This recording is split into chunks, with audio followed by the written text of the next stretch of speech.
I remember when I was going through my own divorce, I was separated for a very long time. We were separated almost a decade. We were living separate lives, but I remember the heartache that I felt.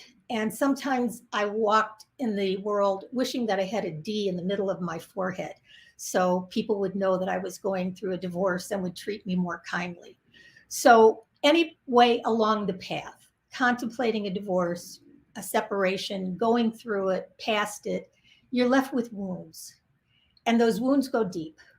And depending how much acrimony there was, depending how much codependency there was, depending on how much emotional abuse there might have been, those wounds last a long time.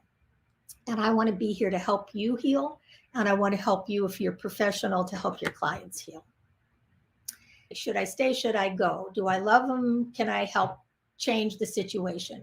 It helps you bring your best self, because in reality, we're not always in our best self in the relationship we're in. In other words, we've gotten into some bad habits. The bad habits might be withholding, judgmental, blaming, shut down. You may have a filter through which you're judging your partner. He always does this. He never does that. You may have built walls around your heart so that you don't get hurt anymore. So your partner looks at you and he sees the walls and thinks there's nobody home, and then he stops trying.